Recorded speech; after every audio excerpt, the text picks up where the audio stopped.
하나님 아버지 감사합니다. 오늘 또 우리를 주님의 품으로 불러주시고 주님의 풍성함을 누릴 수 있는 자리에 있게 하시니 감사합니다. 주님 앞에 이 시간 나아갈 때 우리의 곤고함과 가난함을 주님의 부요하심으로 채워주셔서 오늘 하루도 하나님을 힘입어 살아갈 수 있도록 도와주옵소서. 우리 마음속에 기쁨을 주셔서 오늘 주를 위해 살아가는 하루가 복되게 하시고 가정이나 일터에서 주님의 은혜를 누리며 기뻐하며 감사하게 하여 주옵소서. 특별히 주님 이 시간 주님 앞에 머리 숙여 기도하는 주의 백성들을 기억하여 주옵소서. 간절한 마음으로 인생의 기도의 제목들을 간구할 때에 우리의 삶을 돌보시는 아버지의 사랑을 깊이 경험할 수 있게 하여 주옵소서. 염려와 걱정과 근심과 두려움을 모두 거두어 주시고 주께 우리의 삶을 맡김으로 믿음으로 설 수 있도록 도와주옵소서. 특별히 주님 평안 중에 있는 성도들을 기억하여 주옵소서. 회복의 은혜를 주셔서 치료의 모든 과정 속에 주님의 선하심을 나타내어 주옵소서. 주님의 몸된 교회를 또한 기억하여 주옵소서. 주님의 교회가 늘 평안하게 하시며 선교적인 사명을 감당할 수 있도록 도와주옵소서. 특별히 진행되고 있는 고구마 전도학교 가운데 은혜 베푸사 참여한 성도들이 복음으로 무장되게 하시며 우리 교회가 구원의 능력을 나타내어 세상을 변화시킬 수 있게 도와주옵소서. 또한 내일부터 진행되는 청년부 겨울 캠프를 통해 청년들의 회복을 경험하게 하시고 주님의 일꾼으로 세워지게 하여 주옵소서. 나라와 민족을 붙들어 주옵소서. 위로와 평안을 주셔서 많은 정치적, 경제적, 사회적 문제들이 해결되게 하시며 위정자들에게 지혜를 주사 국정을 잘 운영하게 하여 주옵소서. 주님, 오늘 또 주님 말씀 듣기를 원합니다. 말씀을 통해 주님을 향한 우리의 믿음이 더욱더 굳건해질 수 있도록 도와주옵소서. 모든 것에 감사드리며 예수님의 이름으로 기도드립니다. 아멘. 오늘 우리에게 주시는 하나님의 말씀 함께 보겠습니다. 마가복음 4장 35절부터 41절까지 말씀입니다. 마가복음 4장 35절부터 41절까지 말씀입니다. 우리 찾으셨으면 한 절씩 교독하도록 하겠습니다. 제가 먼저 35절부터 읽겠습니다. 그날 저물 때에 제자들에게 이르시되 우리가 저편으로 건너가자 하시니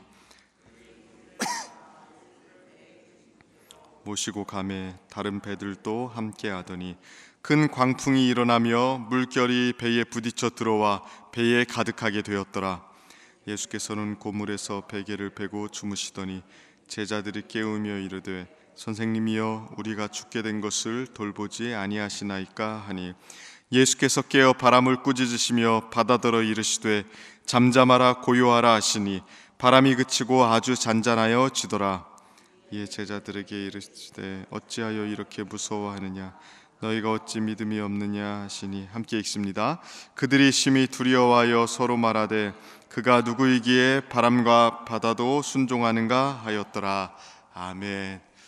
오늘 또 이 새벽에 주님 앞에 나온 우리 성도님들에게 주님께서 말씀 주시고 또 기도에 응답 주시기를 축복합니다.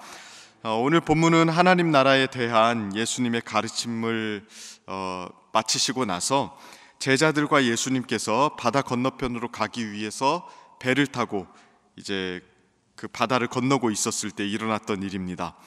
예수님께서 배에 올라타셔서 해변에서 무리들을 가르치고 계셨죠.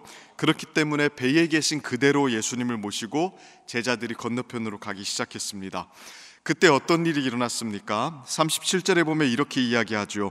큰 광풍이 일어나며 물결이 배에 부딪혀 들어와 배에 가득하게 되었더라. 그러니까 갑자기 큰 광풍이 불었습니다. 그리고 물결이 솟구쳐 올라서 배 안쪽을 이렇게 강타한 것 같아요. 그래서 물이 배에 가득하게 된 상황이었습니다. 매우 위험한 상황이었습니다. 이대로 가다가는 모두가 물에 빠져 죽게 생긴 겁니다. 제자들은 본능적으로 예수님을 찾았습니다. 그런데 예수님은 이 배의 갑판에 계시지 않았어요. 38절을 보면 이렇게 이야기합니다. 예수께서는 고물에서 베개를 베고 주무시더니 제자들이 깨우며 이르되 선생님이여 우리가 죽게 된 것을 돌보지 아니하시나이까 하니 예수님은 고물, 그러니까 배의 뒷부분에 계셨습니다. 거기서 곤히 주무시고 계셨습니다. 예수님은 제자들의 상황에 관심이 없으셨습니다. 이 정도 소란이 나면 좀 일어나셔서 둘러볼 만도 한데 태연히 주무시고 계셨어요. 이 장면은 우리에게 그 요나서를 좀 생각나게 만들죠. 니느웨에 가서 복음을 전하라는 하나님의 명령을 어기고 요나가 다시스로 가는 배를 타지 않습니까? 하나님께서는 요나가 탄 배를 향해서 큰 폭풍을 일으키십니다. 그때 요나는 배 밑에 들어가서 깊이 잠이 들었다고 이야기합니다. 그러니까 그렇게 폭풍이 막 몰아치고 배가 뒤집어지게 생겼는데 어떻게 잠을 잘 수 있었겠습니까? 그러니까 요나는 그 폭풍이 자기를 향하고 있었다는 걸 이미 알고 있었습니다. 그러니 그 하나님의 사인을 의도적으로 무시하면서 잠을 자고 있었던 것이죠. 그러니까 요나의 잠은 하나님에 대한 의도적인 무시였거든요. 근데 예수님의 잠도 조금 비슷합니다. 의도적이라고 할 수 있습니다. 배에 물이 들어오고 사방으로 배가 뒤흔들리고 제자들이 난리가 났는데 어떻게 아무것도 느끼지 못할 수 있겠습니까? 다 아시는데 의도적으로 제자들에게 시선을 거두고 계십니다. 제자들의 위기 상황에 의도적으로 관여하지 않고 계시는 그런 상황인 겁니다. 그럼 왜 예수님은 이 제자들의 상황에 선뜻 응답하여 나서지 않고 계신 겁니까? 직접적으로 그 이유를 말하는 구절은 없지만 우리가 내용의 흐름을 볼 때 어렵지 않게 유추해 볼 수가 있습니다. 이 사건이요, 어느 맥락에서 등장하고 있는지를 좀 봐야 됩니다. 이 사건은 예수님께서 제자들에게 하나님 나라에 관련된 심도 있는 가르침을 주시고 나서 곧바로 일어난 사건이죠.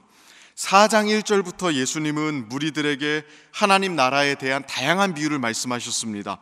어떤 비유에 대해서는 제자들에게 특별한 해설을 주시기도 하셨습니다.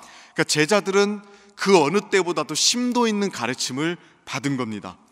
그리고 나서 바다에서 풍랑을 만난 거예요. 그럼 이 상황에서 예수님이 원하셨던 것이 무엇일까요? 왜 말씀을 듣고 난 직후에 이 일이 일어났습니까? 그리고 예수님께서는 이 위기의 상황에 왜 그들을 홀로 내버려 두신 것입니까? 이유는 분명합니다. 들은 말씀을 붙들고 이 위기의 상황을 제자들이 극복해내기를 원하셨던 것입니다. 실제로 제자들이 예수님을 급하게 깨우자 예수님께서 일어나셔서 이제 바람과 바다를 꾸짖으시고 그리고 나서 제자들을 꾸짖으시죠. 40절에 보면 이렇게 이야기합니다. 이에 제자들에게 이르시되 어찌하여 이렇게 무서워하느냐? 너희가 어찌하여 믿음이 없느냐 하시니. 예수님께서 원하셨던 게 정확히 등장을 합니다. 믿음이죠. 하나님 나라의 말씀을 듣고 그들에게 있어야 될 게 무엇입니까? 믿음입니다. 말씀을 들었으면 그 말씀을 들은 결과로 그들에게 믿음이 있기를 예수님께서는 원하셨습니다. 그리고 이 예수님에 대한 믿음을 가지고 그 혼란스럽고 두려운 상황을 견뎌내고 이겨내기를 원하셨던 거예요. 예수님은 파도가 치자마자 일어나셔서 대처할 수도 있었겠죠. 아니, 바람과 파도 자체가 일어나지 않도록 주무시기 전에 이미 사전 조치를 하고 주무실 수도 있었습니다. 그러나 예수님은 제자들이 바람과 파도를 직면하게 하셨고 또 그 혼란 속에 그들을 내버려 두심으로써 말씀에 대한 반응으로서의 믿음, 그 믿음을 발휘하기를 원하셨던 것입니다. 이것은 우리에게도 마찬가지죠. 우리 삶 속에 파도가 몰아치는 때가 있습니다. 특별히 구약 성경을 보면요, 이 파도, 또 물, 바다 이런 것들은 그 혼돈의 세력으로 비유되어서 나오는 경우가 많거든요. 대표적으로 시편 69편에 보면 이렇게 이야기합니다. 69편 15절을 보면요, 큰 물이 나를 휩쓸거나 깊음이 나를 삼키지 못하게 하시며 웅덩이가 내 위에 덮쳐 그 입을 닫지 못하게 하소서. 그러니까 물, 파도 이런 것들은 신자의 영혼을 위협하는 혼란스러운 세력을 상징합니다. 근데 우리의 삶에도 그렇게 우리의 영혼과 마음을 뒤흔드는 그런 어려움들, 파도가 치는 일들이 있을 수 있습니다. 우리의 마음을 무너뜨리게 만드는 상황들이 분명히 있을 수 있습니다. 그리고 그때 주님께서 우리를 홀로 내버려 두시는 것 같은 느낌이 들 수 있습니다. 기도를 해도 응답이 없고 그때만큼은 하나님의 따뜻한 임재와 사랑이 잘 느껴지지도 않고 뭔가 하나님의 뚜렷한 사인이나 도우심이 나타나는 것 같지 않고 그럴 때가 있습니다. C.S. 루이스라는 영국의 저술가는 그의 사랑하는 아내가 죽고 나서 이러한 경험을 했어요. 그는 그때의 경험을 헤아려 본 슬픔이라는 책에서 기록해 놨는데 이렇게 기록을 해놨습니다. 하나님은 어디에 계시는가? 다른 모든 도움이 헛되고 절박하여 하나님께 다가가면 무엇을 얻는가? 면전에서 꽝 하고 닫히는 분. 그러니까 하나님께 도와달라고 간구했지만 하나님이 침묵하셨답니다. 그리고 그 하나님의 침묵을 면전에서 꽝 하고 닫히는 문이라고 표현을 했습니다. 그러니까 하나님으로부터 거절당하는 느낌을 자꾸 받았던 겁니다. 그러니까 그 책을 보면 이 하나님의 침묵을 해결하는 과정 속에서 믿음의 성장을 지금 이야기하고 있는데요, 우리 신앙생활에도 그럴 때가 있습니다. 하나님 앞에 나아갈 때, 또 하나님께 응답을 구하며 간구할 때 침묵하시고, 또 우리의 다양한 혼란스러움과 위기감을 뚜렷하게 해결해 주는 것 같지도 않고, 그럴 때마다 우리는 면전에서 문이 꽝 하고 닫히는 것 같은 느낌을 받습니다. 그러나 주님은 우리를 절대로 내버려 두시는 분이 아니시죠. 다만 우리가 이 주님의 말씀을 붙잡고 믿음의 씨름을 하기를 원하시기 때문에 우리를 잠깐 그렇게 내버려 두시는 것입니다. 고뇌하고 몸부림치는 과정을 통해서 우리의 믿음의 근육이 생기기를 원하시는 거예요. 그러므로 하나님의 침묵이 있을 때, 또 내가 간구하고 기도하는 것에 어떤 분명한 응답이 없을 때 낙심해서는 안 됩니다. 우리가 무슨 말씀을 들었는지, 또 하나님께서 우리가 어떤 믿음의 싸움을 싸우기를 원하시는지 그 순간 고민하셔야 돼요. 어떤 믿음의 싸움을 싸워서 우리의 신앙의 근육이 어떻게 성장하기를 원하시는지 그 하나님의 마음을 우리가 조금이라도 엿볼 수 있었으면 좋겠습니다. 다행인 것은요, 예수님께서 우리랑 같은 배에 타고 계신다는 것입니다. 그러니까 제자들만 배에 태워 보내시고 나서 멀찍이 서서 자, 그래 어떻게 하나 보자 이렇게 보고 계신 것은 아닙니다. 같이 배에 타셔서 언제든지 도울 수 있는 위치에 계셨다는 것, 이것 또한 우리에게 큰 은혜 아닙니까? 모른 척 주무시고 계셨지만 냉혹하게 끝까지 제자들을 빠져 죽게 만들지 않았다는 것, 이것 또한 우리가 오늘 본문을 묵상하면서 주목해 볼 필요가 있습니다. 그러니 때로는 하나님의 침묵이 느껴지더라도 두려워하지 마십시오. 침묵하고 계시지만 같은 배에는 타고 계십니다. 우리를 내버려 두시는 것 같지만 어쨌든 우리 인생의 배에 같이 타고 계셔서 언제든지 우리의 믿음을 도와주시고 우리를 위기 가운데서 건져내실 위치에 계시다는 것, 그래서 이 믿음을 가지고 믿음의 싸움을 싸워 나가시길 바랍니다. 하나님이 침묵하시더라도 같은 배에 타 있다, 그 믿음을 가지고 우리에게 주신 말씀을 붙들고 믿음의 싸움을 당당하게 싸워 나가고, 때로는 우리가 견딜 수 없을 것 같은 두려움이 올 때도 있습니다. 그때 예수님을 흔들어 깨우시고 도움을 구하시면 됩니다. 주님께서 또한 도와주시고 붙들어 주실 것입니다. 그 인생의 항로에 파도가 몰아칠 때에 이렇게 주님의 은혜를 기억하고 말씀을 기억하고 도우심을 의지하는 우리 성도님들 되시기를 주님의 이름으로 축원하고 축복합니다. 우리 이 시간 함께 기도함으로 나아가겠습니다. 우리 말씀 붙들고 기도할 때에 우리 인생에 파도가 몰아치고 또 그 폭풍우 한가운데 던져졌지만 하나님의 음성과 또 은혜와 도우심이 분명하지 않을 때에 하나님은 우리가 주의 말씀을 붙잡고 믿음의 싸움을 싸우기를 원하십니다. 하나님 앞에 우리가 인생의 길을 걸어가면서 이 견고한 믿음을 가지고 갈 수 있도록, 또 하나님을 향한 믿음이 우리의 상황에 의해서 흔들리지 아니하고 오히려 강인해지고 견고해지는 은혜가 있을 수 있도록 그렇게 기도했으면 좋겠습니다. 또한 우리 인생에 당면한 수많은 문제들 앞에 우리가 낙심하거나 좌절하지 아니하고 주님께서 같은 배에 타고 계심을 기억하며 더욱더 주님을 의지할 수 있는 그런 믿음 주시도록 우리의 신앙을 위해서 기도했으면 좋겠습니다. 또한 교회를 위해서 기도해 주십시오. 주님의 몸된 교회가 주의 은혜 안에 든든하게 세워질 수 있도록 기도해 주시고, 특별히 진행되는 고구마 전도학교 세미나를 위해서 기도해 주시고, 또한 특별히 오늘 저녁 수요 예배 가운데 진행되는 일일 부흥회 가운데 영적 각성 집회 가운데 은혜 베풀어 주셔서 정말로 온 성도들 기쁨으로 주의 말씀 듣고 믿음으로 나아가는 시간 될 수 있도록 기도해 주시기를 바랍니다. 또 강사 목사님을 위해서도 또한 기도해 주십시오. 내일부터 청년부 수양이 있습니다. 하나님, 우리 젊은이들 청년들에게 은혜 베풀어 주셔서 저들의 신앙이 더욱더 견고해지게 하시고 하나님 나라의 일꾼으로 성장하는 은혜가 있을 수 있도록 기도해 주시길 바랍니다.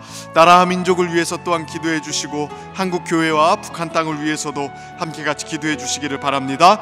우리 이러한 기도 제목 붙들고 주여 한번 간절하게 부르시며 나아가도록 하겠습니다. 주여, 하나님 아버지, 은혜와 긍휼과 사랑을 의지하며 나아갑니다. 하나님 아버지, 연약하고 부족하오나 주님의 도우심 가운데 나아가기를 소원합니다.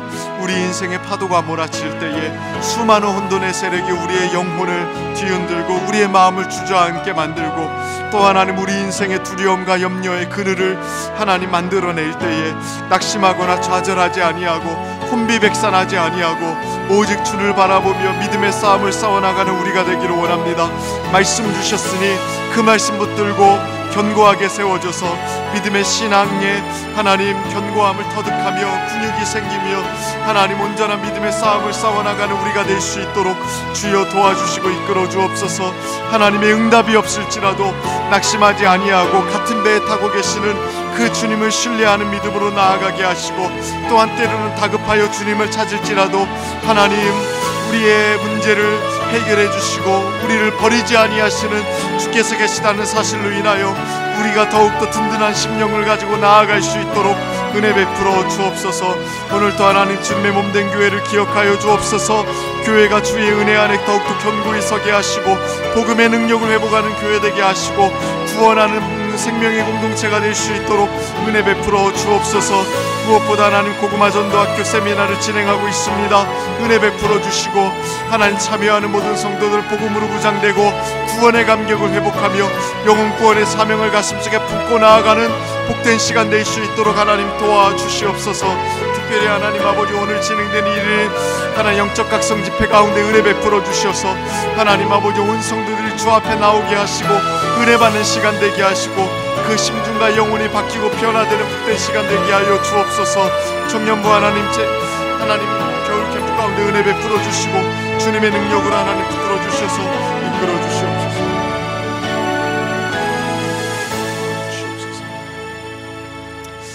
매주 수요일은 특별히 우리 교회에 주신 다음 세대 모든 자녀들과 교육부서들을 위해서 기도하는 날입니다. 이 시간 기도하실 때 우리 자녀들마다 살아계신 하나님, 인생의 주인 되신 하나님을 만나게 하여 주옵소서. 우리 자녀들을 다음 세대를 이끌어갈 하늘의 지도자들로 사용하여 주옵소서. 우리 교회 모든 교육부서들을 살려주시사 은혜 충만하게 하여 주옵소서. 교육부를 섬기는 모든 사역자들과 교사들마다 성령으로 충만하게 하시고 삶의 은혜를 주옵소서.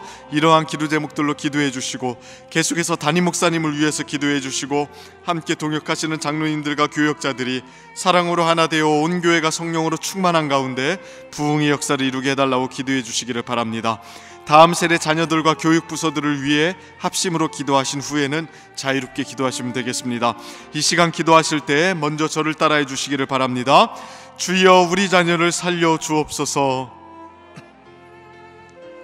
주여, 우리 자녀를 살려 주옵소서. 우리 주여 한번 간절하게 부르시며 나아갑니다. 주여, 주여 은혜를 내려주시기를 원합니다. 우리 자녀들을 살려주시기를 원합니다. 하나님, 우리 자녀들마다 살아계신 하나님, 인생의 주인 되신 우리 하나님을 만남으로 저들의 인생이 변화되고 삶이 변화되고